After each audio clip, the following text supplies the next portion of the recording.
Hello tout le monde, j'espère que vous allez bien. Je suis contente de vous retrouver aujourd'hui. Donc aujourd'hui ça va être la vidéo, je vais vous raconter un peu mon accouchement.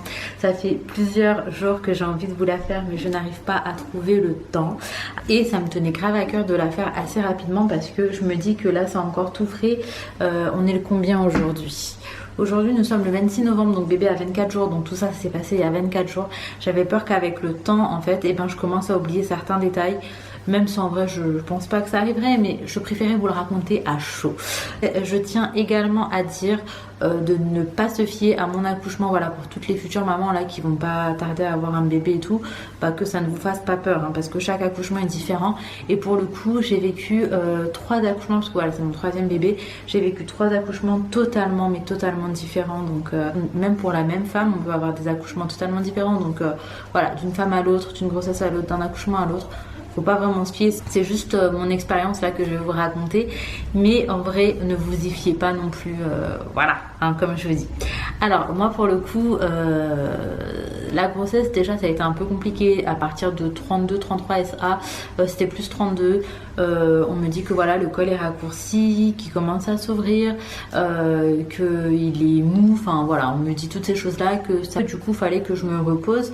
Donc on m'a dit pas forcément un allaitement strict, mais quand même de rester le plus souvent couché, et ça pendant à peu près 4 semaines, parce que ouais du coup à 36 on m'a dit que c'était ok.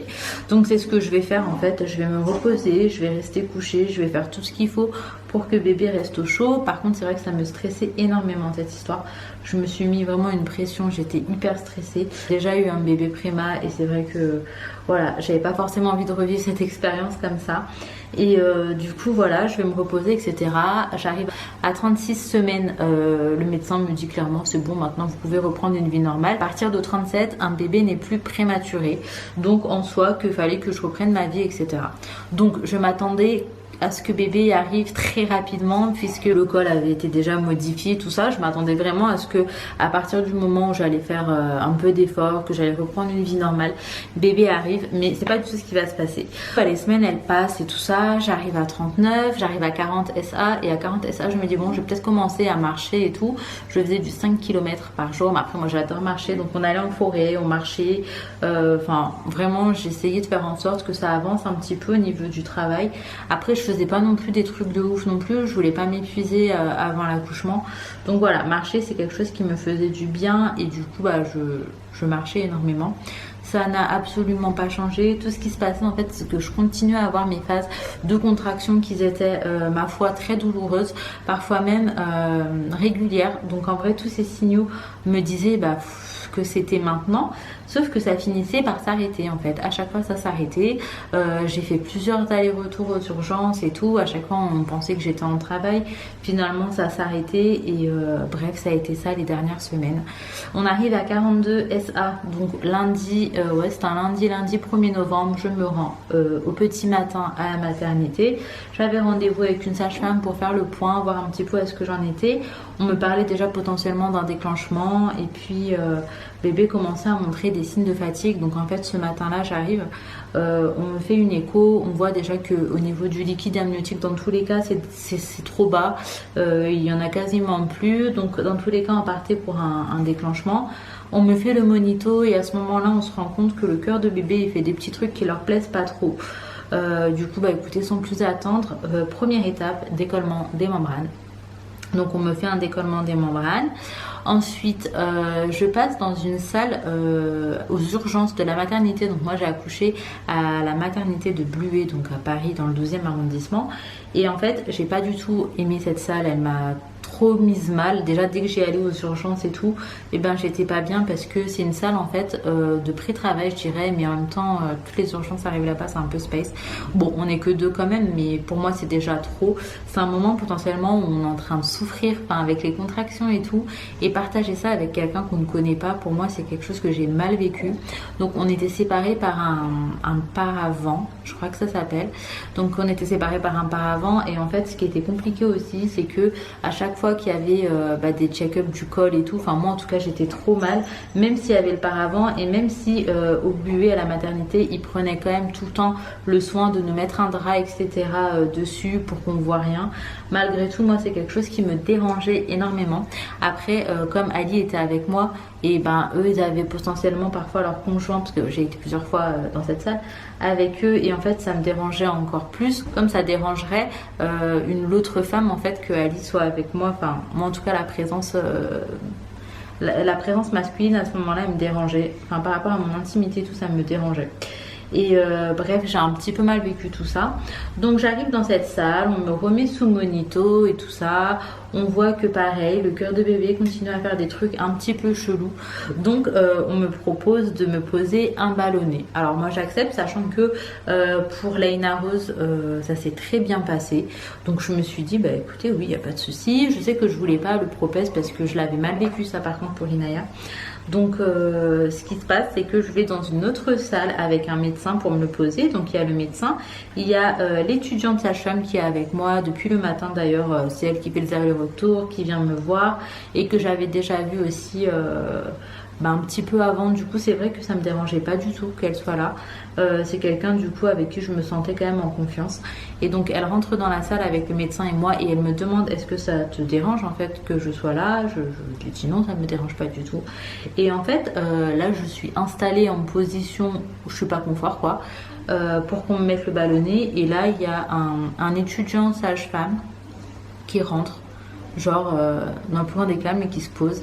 Alors moi à ce moment là je décide de dire clairement que ça me convient pas. La personne que je connais ni d'Adam ni d'Ève, je vais vivre un moment qui n'est pas forcément agréable, qui est douloureux, que j'ai pas envie en fait qu'il y ait énormément de personnes qui soient là. C'était pas un spectacle. Du coup je dis clairement que ça me dérange, que je préférerais qu'il ne soit pas là. Et donc il sort et vraiment j'étais ravie. Moi c'était pas chouette que quelqu'un que je connaisse pas rentre comme ça pour assister à cet acte, même si je sais qu'ils sont là pour apprendre et tout. Là pour le coup il s'était pas présenté avant, je l'avais jamais vu, enfin vraiment j'avais pas envie du coup. Et je préfère dire quand quelque chose ne me convient pas, parce que pour Inaya et Laina je me suis rendu compte que ça a causé trop de traumatisme en fait, et qu'il y a plein de trucs que j'avais mal vécu. Et j'ai accepté tout parce que je pensais que je devais accepter, parce que j'étais dans une situation où j'étais vulnérable et où j'avais besoin d'eux, les médecins et tout, donc pour accoucher. Et du coup je ne disais rien, sauf que cette fois-ci dès qu'il y a un truc qui n'allait pas, je disais voilà, ça me plaît pas, je ne veux pas. Je voulais que ça se passe un minimum de la façon dont moi je le souhaitais. Et du coup pose du ballonnet. Alors pour être honnête avec vous, ça a été hyper douloureux cette fois-ci. Pour Laina Rose, ça n'a pas été douloureux, pas du tout. Ça a été fort désagréable, mais j'irais pas dire que ça a été douloureux. Là, ça a été très douloureux. Je m'attendais pas du tout à ça d'ailleurs, parce que pour avoir déjà vécu une pose de ballonnet, je pensais vraiment que j'aurais moins mal. Oui, mon amour. Est-ce qu'on va mettre les bruits blancs? Bon, j'espère que ça va vous déranger.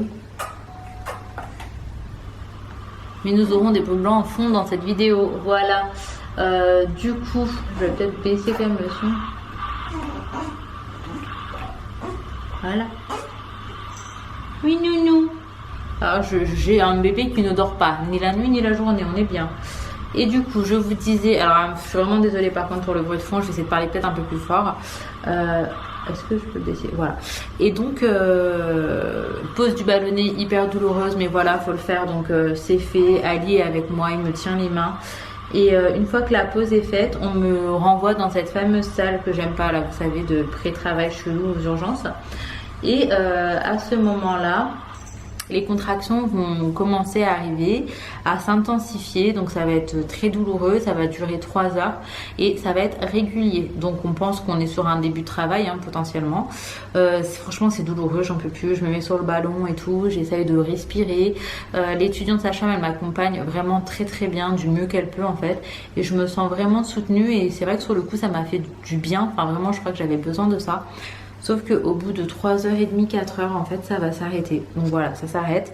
Je sens que j'ai des contractions qui sont encore très douloureuses. Par contre, elles s'espacent à nouveau. Elles commencent à se réespacer. Et du coup, ce qui va se passer, c'est qu'on va me proposer donc soit de monter en chambre et de laisser le travail se faire et tout. Et puis quand je sens que c'est le moment de redescendre. Ou alors d'aller directement en salle de travail. Donc moi je décide de monter en chambre, je me dis que je vais pouvoir me reposer, que je serai plus confort, que je vais pouvoir potentiellement manger un truc et tout. Et j'ai vraiment bien fait parce qu'en fait le travail va s'arrêter. Excusez-moi, j'ai une petite crampe. On a la lumière qui est en train de partir. Franchement, c'est génial. D'ici la fin de cette vidéo, il fera nuit. Je monte en chambre et je vais manger, je vais me reposer. On va même se mettre un petit film sur le téléphone avec Ali. Il va aller me chercher un grec d'ailleurs parce que leur graille à l'hôpital, j'avais un peu du mal. Et la nuit va se passer. Par contre, c'est vrai que je vais être quand même vachement douloureuse. Alors, ce que j'ai oublié de vous préciser, c'est que le ballonnet, je l'ai perdu quand j'étais encore en bas dans la salle des urgences. Hein. Donc, au bout de 3h30, 4h, je perds le ballonnet. Donc tout le monde pensait que potentiellement le travail allait arriver dans les heures à venir, mais pas du tout. Donc voilà, je vais dormir, etc. Je me réveille au petit matin. Donc à 9h, je prends mon petit déj et en fait je me rappelle encore très bien de ce que j'ai pris. Parce que si j'avais su, j'aurais pris beaucoup plus que ça. J'ai pris une tartine avec de la confiture et un chocolat chaud. Voilà. Et 1 heure après, on vient me chercher, on me descend en salle de travail en m'expliquant que on allait déclencher en me perçant la poche des os et que voilà, pour que bébé arrive parce qu'il commençait à fatiguer dans le ventre, qu'il faudrait vraiment qu'il arrive aujourd'hui, quoi. Et à ce moment-là, je me dis ok, c'est plutôt cool parce que moi j'avais juste hâte, c'était que bébé arrive. Et là on me propose soit de me poser la péridurale avant, donc avant de me percer la poche, histoire que vraiment je ne souffre pas des contractions qui vont suivre, ou soit d'attendre un peu vraiment comme je voulais. Étant donné que moi les contractions douloureuses j'en ai depuis des semaines, je suis déjà fatiguée, je suis trop contente. Je me dis je vais poser la péri avant et comme ça tout ce qui sera souffrance et tout c'est fini, quoi. C'est ce que je pensais et voilà, on me pose la péri. Alors moi je précise bien à l'anesthésiste qui était une gentille femme que voilà, j'ai peur parce que j'ai pas forcément une très bonne expérience pour Léna Rose et que du coup voilà, j'avais peur. Et en fait ils sont vraiment à l'écoute et du coup Ali a pu rester avec moi, ça m'a vachement rassurée. Ali me tenait les mains, c'est lui qui me parlait en fait et du coup j'étais focus sur ce qu'il me disait. On était en train de parler de nos prochaines vacances à l'île Maurice, c'est vraiment quelque chose ça me faisait du bien en fait de penser à ça et on parlait et je restais juste en fait moi j'écoutais, c'était lui qui parlait, je restais focus sur ce qu'il me disait pour essayer de pas penser à ce qui se passait dans mon dos. Donc la péri, comment ça s'est passé? On m'a mis une petite piqûre, donc c'est pour anesthésier localement la peau au niveau du dos et ensuite une fois que ça c'est fait, donc ça c'est pas un truc d'eau, enfin on sent un petit pic et un petit coup de chaud parce que c'est le produit et après on m'a posé la péri, donc en fait c'est comme si on prenait 2 doigts et qu'on enfonçait comme ça dans votre dos. Le truc étant que je sais pas ce qui s'est passé mais moi je sentais qu'une fois qu'elle était à l'intérieur elle trifouillait, voilà, elle bougeait, je sais pas pourquoi, j'ai eu des coups de jeu aussi du coup. Bref, malgré tout, on va dire que c'était pas non plus le truc le plus douloureux de l'accouchement, donc c'était fort désagréable, mais j'étais très contente parce que voilà, je voulais la péri, j'ai réussi à l'avoir, donc voilà, j'étais contente. Alors une fois que la péri est posée, je m'allonge et au bout de 5 minutes là je commence à me sentir très mal, je commence à avoir envie de vomir, des vertiges, je commence à avoir un peu bizarrement genre et à entendre assez chelouement, donc j'ai juste le temps de me tourner vers Ali et de lui dire je me sens très mal, j'ai l'impression que je suis en train de partir, dis-leur, parce qu'en fait il y avait encore il y avait l'anesthésiste et une sage-femme qui était dans la chambre dans la salle d'accouchement. Elles étaient en train de faire des trucs un peu plus loin en fait, de ranger, je sais plus ce qu'elles faisaient et du coup j'avais juste pas la force en fait de parler fort et Ali était vraiment à côté, donc Ali leur dit ouais elle se sent pas bien et tout et là elles arrivent vraiment au bon, elles regardent mes constantes que j'étais branchée et en fait j'étais juste en train de faire une chute de tension. En soi c'est rien de grave mais sur le coup j'ai cru que j'allais partir. Je suis trop dramatique et du coup ils arrivent et vu que j'étais déjà sous perf et tout et directement ils m'injectent des produits et c'est hyper efficace, enfin vraiment très rapidement je me sens mieux en quelques secondes, même pas quelques minutes, vraiment quelques secondes je me sens revenir et là ils m'expliquent que parfois après une pause de péri ça peut se passer comme ça arrive, ou alors c'était peut-être le fait que j'étais tellement stressée, c'était la pression qui redescendait. Donc après ça il y a des heures qui passent, je suis sous monito pendant toute la journée et en fait le cœur de bébé Sohan il commence à nous faire vraiment peur parce qu'il descend énormément à plusieurs reprises. Je vois les médecins débouler dans la chambre, je vois qu'on me tourne sur le côté, bref ça commence à me stresser, c'est arrivé 1 fois, 2 fois. J'ai été également mise sous ocytocine pour intensifier les contractions parce que ça prenait trop de temps et du coup on va m'arrêter l'ocytocine parce qu'on se dit on sait pas si c'est ça qui fait aussi que bébé réagit mal. Au bout de 6 cm, en fait, c'est mon corps qui va prendre vraiment le relais naturellement et qui va continuer à provoquer les contractions naturellement, sans ocytocine et tout. Et voilà, donc il y a une sage-femme qui m'aurait suivi toute la journée, du matin jusqu'à 20h, et là il est 20h, elle s'en va. Du coup j'ai l'étudiante sage-femme qui revient, donc j'étais contente parce que je l'avais vue la veille et tout, donc voilà. Et j'ai également une autre sage-femme qui se présente à moi en m'expliquant que ce serait elle qui sera potentiellement là pour l'accouchement. Donc écoutez, moi il est 20h, je suis juste fatiguée parce que c'est toute une journée comme ça. Il y a plusieurs moments d'ailleurs où je commence à ressentir les douleurs, parce qu'en fait dès qu'on me met sur le côté, et ben la péri ne faisait plus effet de l'autre côté. Et du coup à chaque fois il fallait que je me tourne, mais j'avais tout le temps un temps en fait où j'avais mal.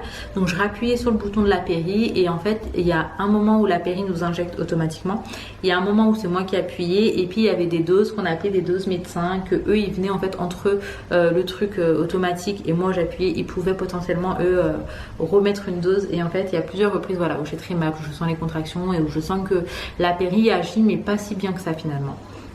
Donc revenons à nos moutons. Il est 20h, l'étudiante sage-femme du coup elle vient, on recommence à me prendre mes constantes et tout, et elle fait une chose que personne n'a fait de la journée, elle va prendre ma température et bingo, je fais de la fièvre. Je me doutais dans le sens où j'avais hyper froid, enfin je tremblais, Ali il a dû aller me chercher un plaid et tout, enfin vraiment j'étais pas bien, je tremblais, et en plus de ça j'avais un mal de tête qui me quittait plus. Je pensais que c'est parce que j'avais pas mangé de la journée, parce que du coup à part ma biscotte et mon chocolat chaud, une fois que j'avais la péri, c'était plus possible de manger. Et en fait non, rien à voir, je faisais de la fièvre. Et du coup elle me fait 2 prises de sang, elle m'ausculte, elle voit est-ce qu'on en est. À ce moment là on en était à 8, sauf qu'elle va rester bien 40 minutes dans la chambre avec moi, et en fait au tout début des 40 minutes j'étais à 8, et après voilà elle fait les prises de sang, elle prend ma température, elle me parle, elle me rassure, elle commence aussi à me dire potentiellement comment j'aimerais que ça se passe, qu'est-ce que je souhaite pour l'accouchement, enfin voilà. Et là je lui explique un petit peu ce que moi je veux, et elle me dit écoute, je vais aller déposer les prises de sang, j'arrive, je suis là dans moins de 10 minutes. Et en fait juste avant qu'elle parte, je lui dis ouais il faudrait aussi remettre une dose de péri, parce que je commence vraiment à tout sentir, et je lui dis bien que je sens que bébé appuie et qu'il est là en fait. Elle me dit écoute, j'arrive, j'en ai vraiment pour quelques minutes, j'arrive, et on fait tout ça ensemble et on va rechecker, voir où est-ce que ça en est. Donc à peine elle s'en va, je pense qu'une minute et demie plus tard, je vois débouler 4 personnes dans la salle. En fait, ils avaient en direct les constantes du monito, et le cœur de Swan, il ralentissait, sauf qu'il remontait pas. Ça remontait pas. Du coup voilà, on m'explique, et en même temps on m'installe. Donc pendant qu'on m'explique, on m'installe. Donc là c'est vraiment gros coup de frayeur. On m'explique pour le cœur de Sohan. En même temps on est en train de me mettre les trucs là pour les pieds. Ils sont en train de monter la table d'accouchement, je les entends parler entre elles. Donc en gros je crois qu'on a 2 médecins, une sage-femme et je sais plus, mais bref voilà. Non, 2 sages-femmes, parce que d'ailleurs il y en a une qui va venir me tenir la main et que j'avais vue la veille au matin et qui était vraiment hyper sympa. Et du coup elle m'explique que en gros il faut vraiment que le bébé sorte maintenant, qu'on est très pressé, qu'on a 5 minutes, autrement faut aller au bloc. Et là franchement c'était un gros coup de chaud. J'étais trop mal, et là elle m'ausculte, elle me dit le bébé est là, de toute façon faut pousser. Et en fait ce qui posait problème aussi, c'est que Sohan il regardait du mauvais côté, enfin genre au lieu d'avoir la tête qui regarde en gros le ciel, lui il était sur le côté, sa tête, et apparemment ça pouvait être un peu relou pour l'accouchement. Et du coup c'est tout ça aussi qui a fait qu'on avait attendu aussi longtemps dans la journée, parce que vu comme le col était mou, on me disait que même à 8 ou 9 ils auront pu potentiellement, en plus il avait une toute petite tête, qu'ils auront pu potentiellement le faire sortir, enfin, c'est ce qu'on m'avait expliqué. Mais j'ai pas envie de vous dire de bêtises. Et bref, du coup là ça va très vite, hein. Ça va très vite. On me dit qu'il faut que je pousse, et à ce moment là Alice s'est mise sur le côté, donc il y a Ali qui me tient la main d'un côté, j'ai l'autre sage-femme qui se met de l'autre côté, donc celle qui était hyper sympa et que j'avais vue la veille. Et en fait avant même que ça commence, je commence à pleurer parce que c'est archi stressant et je commence vraiment à avoir peur en fait. j'ai peur, j'ai mal parce que je ressens absolument tout, comme je vous disais. Je sais que le cœur de bébé, ça va pas. Je vois en fait les 4 personnes. Donc la machine, elle est dos à moi, enfin, elle est là. Donc moi, je peux pas me tourner et voir. Mais je vois les 4 personnes, donc les médecins et tout, en fait, ils sont tous fixés sur la machine, en fait. Ils regardaient que ça. Et leur tête, en fait, qu'elle faisait en regardant la machine, et c'était pas rassurant. On voyait qu'il y avait un problème. Et du coup, elle me dit de pousser. Et là, je vais pousser une première fois. Et elle me dit, on n'attend même pas. En fait, elle me dit, on n'attend pas la prochaine contraction. Faut vraiment y aller. Mais en fait, malgré l'urgence et tout, elles étaient hyper gentilles, bienveillantes. Elles essayaient de me rassurer comme elles pouvaient. Après, le médecin. Elle voulait que le bébé sorte. Voilà, vu l'urgence, elle voulait que le bébé sorte. Malgré tout, elle était hyper gentille avec moi. Et du coup, au bout de 2 poussées, elle me dit, on va devoir utiliser des instruments, on va mettre les forceps. Et en fait, les forceps, quand on ne sent plus la péri, c'est quelque chose. Bah là, je vais tout sentir. Je vais absolument tout sentir. Et je vais juste me tourner vers Ali en pleurant et je vais lui dire j'ai trop mal, j'ai trop mal. Et en fait j'avais trop mal, j'étais en train de pleurer et je sentais absolument tout et je comprenais pas ce qui se passait. En fait ça allait vraiment vite. Et là on me dit allez maintenant on va pousser, je vais vous aider. Et en fait à ce moment-là je pousse comme une folle parce que le forceps, en fait je me disais que plus moi je vais pousser, plus eux ils vont tirer. Et j'avais pas envie qu'on tire sur mon bébé en fait, tout simplement j'avais peur qu'il ait mal, j'avais peur de, je sais pas, de tellement de choses en fait. Et donc elles vont tirer pendant que moi je vais pousser et je vais pousser comme une folle, je vais même crier. Et pourtant moi mes accouchements ils ont été silencieux. Inaya, Laina on n'a rien entendu, enfin c'était hyper silencieux, tout se passait bien, c'était zen, c'était cool, c'était bref. Là je hurle en fait, je hurle la mort, j'ai l'impression que mon âme se détache de mon corps, je sais pas, vous faire peur, mais c'était vraiment hyper douloureux quoi. Et en fait Sohan, sa tête va sortir, mais juste sa tête. Et du coup eux ils enlèvent les forceps, ils me disent maintenant il faut que je termine toute seule. Mais je suis à bout, je suis épuisée, je n'arrive pas. Et je regarde Ali, je me rappelle que je dis j'arrive pas, je vais pas y arriver. Et j'étais persuadée à l'instant T que je n'y arriverais pas. Et Ali me dit je vois déjà sa tête, tu peux le faire et tout. Et vraiment c'est quelques mots hein. Mais sur le coup ça m'a donné trop de force. Et du coup j'ai poussé. Les épaules sont sorties et après il est sorti tout seul. Donc à partir du moment où il est sorti, on me le met directement sur moi. Bon, on n'a même pas proposé à Ali de couper le cordon, mais je pense que vu comme ça s'est passé et tout, voilà, dès qu'ils ont vu qu'il était sorti, qu'il reprenait des couleurs, qu'il a pleuré. Alors Sohan il a pleuré, mais il pleurait pas comme un bébé qui venait de naître en fait, il pleurait comme un bébé qui avait mal. Et ses pleurs m'ont fait mal en tant que maman. Franchement je pleurais et je crois que j'ai pleuré vraiment 10 minutes genre sans m'arrêter. Sohan était sur moi et pareil, il a pleuré 10 minutes sans s'arrêter au moins. Et après voilà. Le placenta il est sorti tout seul, je l'ai à peine senti pour le coup, puisque voilà Sohan était sur moi, j'étais focus sur lui. Au niveau des douleurs, à ce moment-là je ressens plus rien, je ressens plus aucune douleur, mais ça n'a pas duré, mais je ressens plus aucune douleur et je me dis ça y est, il est là et c'est tout ce qui compte. En fait il respire, il pleure et vraiment c'est tout ce qui compte. J'ai eu la chance que malgré les forceps et tout, et ben voilà, il n'y a pas eu d'épidural, rien eu de tout ça, donc trop contente, ça c'était vraiment une bonne chose. Mais par contre, une demi-heure après l'accouchement, ça y est, hein, les douleurs sont revenues, j'avais hyper mal au bas du dos, j'avais des contractions qui ont continué, et les contractions ont continué vraiment intensément pendant 10 jours, c'était intense, hyper douloureux à chaque tétée, même le matin, même la nuit, ça me réveillait, enfin vraiment c'était horrible. Après ça, il y a pas mal de douleurs postpartum qui sont restées. Mais voilà, plus les jours passent, plus ça va hein, finalement. Il y a des douleurs comme les douleurs du dos et tout, ça reste un peu. Mais je pense qu'avec le temps, ça va partir. Et puis on va dire que là, le plus gros est parti. Mais les 2 semaines là qui ont suivi l'accouchement, ça a été hyper dur. J'étais incapable de faire quoi que ce soit toute seule en fait. Heureusement qu'il y avait Ali qui s'occupait de tout, mais ça a été hyper dur physiquement. Mais c'est que maintenant en fait que la vie elle reprend. Après, ce qui s'est passé aussi, c'est que le 15 novembre, on reçoit un appel. Donc comme je vous ai dit, on m'a fait des prises de sang. On a également fait passer des examens à Sohan parce que Sohan il est né à 42 semaines. Et à 42 semaines, il faisait 3 kilos pile. Et en fait, ils estimaient que c'était un peu trop petit pour le terme. Donc ils ont essayé de comprendre, ils ont fait passer des examens et tout. Et le 15 novembre, je reçois un appel. Alors cet appel, mon Dieu, tout mon monde s'est écroulé. Alors je vous explique, il y a l'hôpital Trousseau qui m'appelle en me disant bah, écoutez, je vous appelle par rapport à votre rendez-vous, c'était la secrétaire. Donc alors moi ce que j'ai entendu c'est le CMD. Donc elle me dit le CMD, nanana, et là je commence à dire pardon, excusez-moi, enfin je comprends pas de quoi vous me parlez, et elle me dit bah comment ça, je pensais que vous étiez au courant, mais l'hôpital, la maternité des Bluets nous a envoyé les résultats pour le petit Sohan Ali, et ils ont trouvé quelque chose, donc nous on doit faire des examens approfondis pour voir ce que ça dit, etc.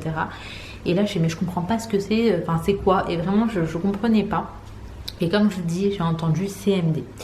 Et du coup, elle me dit écoutez, je vais vous passer le médecin, sauf qu'en fait, elle fait une fausse manip et que ça raccroche. Donc là, moi, je vais sur internet, je tape CMD et je vois que c'est un problème de cœur. Et en gros, je vois écrit durée de vie, espérance de vie 2 ans et demi. Quand je vous dis que mon monde il s'est écroulé, je commence à pleurer. Ali était partie avec mon petit frère chercher à manger, je l'appelle, je lui dis rentre tout de suite.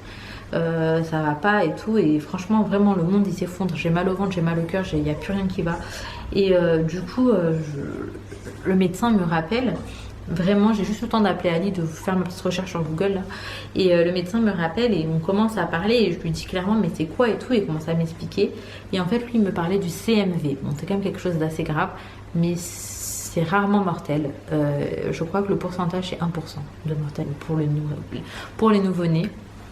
Sinon c'est pendant la grossesse que ça s'arrête, enfin, c'est horrible, bref c'est quand même très horrible. Et là c'est hyper dur, mais il essaie d'être hyper rassurant quand même, il répond à toutes mes questions, donc vraiment c'était dur. Donc entre le 15, j'ai eu rendez-vous le 17, on est parti faire ses examens, et là j'ai eu les résultats le 23. Et on est le 26, voilà, j'ai eu les résultats le 23. Entre le 15 et le 23, je ne vivais plus.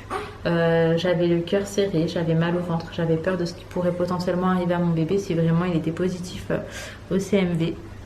Et j'ai eu les résultats, alhamdoulilah, c'était un faux positif, ça arrive. Mais vraiment, ça m'a, je sais pas comment vous expliquer, ça m'a fait tellement mal là pendant ces derniers jours.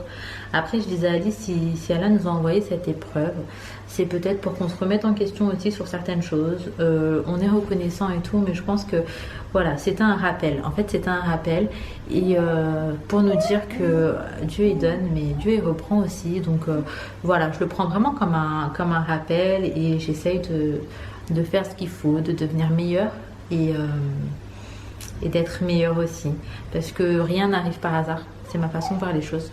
Je pense que si ça s'est passé comme ça, c'était qu'il y avait une raison, et que voilà, peu importe. En tout cas il a fallu qu'il y ait ce faux positif, et c'était marqué, mais ça m'a, bon alhamdoulilah tout va bien, hein, mais c'est vrai que ça m'a changé, je pense, dans un sens. Et mon cœur, et mon amour, oui bébé. Autrement par rapport à Sohan, moi le forceps, mon ressenti, j'ai eu l'impression qu'on me l'arrachait, qu'on me le prenait. J'ai trouvé que c'était assez dur, c'était assez brutal, parce que c'était rapide en fait. Oui nounouche. Oui. Ok. On va terminer la vidéo, on dit au revoir à tout le monde. Ouais. Écoutez, je vais m'arrêter ici du coup. Oui mon amour. On va faire des gros câlins au bébé. Ouais, papa il est parti prendre des médicaments à Mimi.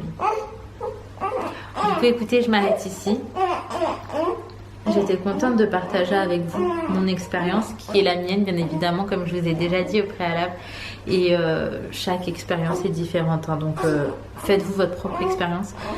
Et si vous allez accoucher dans pas trop longtemps, Inch'Allah que tout se passera bien, c'est tout ce que je vous souhaite. Et sachez mesdames, que même si on pense qu'on va pas y arriver, on va forcément y arriver, on est trop fortes nous les femmes.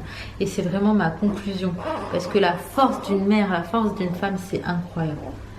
Du coup croyez en vous, hein, vous allez forcément y arriver, et j'espère que tout se passera bien pour toutes les futures mamans, et je vous fais de gros bisous, prenez soin de vous, prenez soin de vos proches, et à très très vite.